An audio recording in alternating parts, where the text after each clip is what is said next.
রাসূল কারো নেতা না, বলতেছে যে আমরা আল্লাহ আমাদের প্রভু, রাসূল আমাদের নেতা। আগের স্লোগান এখন আর দেয় না, এটা আমি বন্ধ করাইছি বক্তৃতা করিয়া।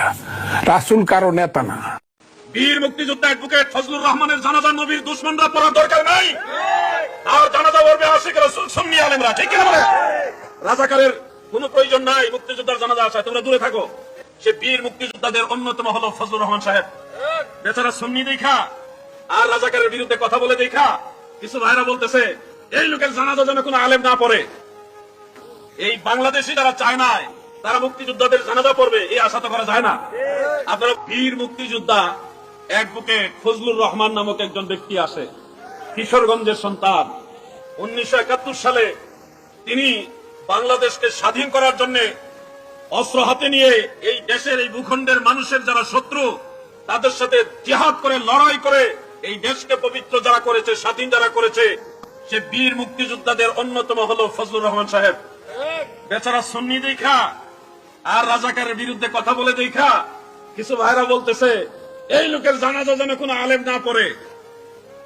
বীর মুক্তিযোদ্ধা অ্যাডভোকেট ফজলুর রহমানের জানাজা নবীর দুশমনরা পড়ার দরকার নাই, আর জানাজা পড়বে আশিক রাসূল সুন্নি আলেমরা। ঠিক কিনা বলে? রাজাকারের কোনো প্রয়োজন নাই মুক্তিযোদ্ধার জানাজা আসায়, তোমরা দূরে থাকো। তোমরা তো এই দেশের স্বাধীনতাই চাও নাই। এই বাংলাদেশি যারা চায় নাই তারা মুক্তিযোদ্ধাদের জানাজা পড়বে, এই আশা তো করা যায় না।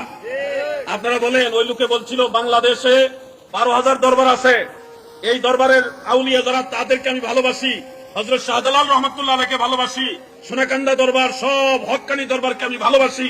ওলি আল্লাহদের অনুসারীরাই বাংলাদেশের মেজরিটি, অতএব আহলে সুন্নাত ওয়াল জামাতকে আমি অন্তর থেকে ধারণ করি। সে নিজেকে সুন্নি পরিচয় দেওয়ার কারণে আজকে নবীর দুশমনেরা ওনার জানাজা পড়তে জানে। বেচারা মরে নাই, এমনও তো হইতে পারো তুমি উনার জানাজা পড়তে চাও না, দেখা গেছে উনার আগে তোমার জানাজাও হইতে আল্লাহু আলাম। এই জন্য বলি খবরদার, বাংলাদেশ ওলি আল্লাহর দেশ।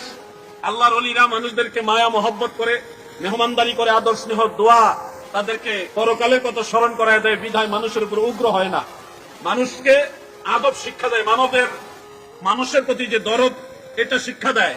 তারা হিংস্র নয়। তার মানে এই নয় যে তোমরা ওলি আল্লাহদের বিরুদ্ধে দাঁড়ায় গেলে আল্লাহর ওলিরা চুপচাপ থাকবে। এমনিতেই যেই মাজারগুলো ভাঙ্গা হয়েছে দেশে, একটা কথা মনে রাখবেন, যেই পরিমাণ অত্যাচার আল্লাহর আউলিয়াদের দরবারে দরগায় খানকায় করা হয়েছে, এটার মাসুল এই প্রজন্মকে দিতে হবে। আল্লাহর ওলিরা ছাইরা দিলেও আল্লাহ ছাড়বে না।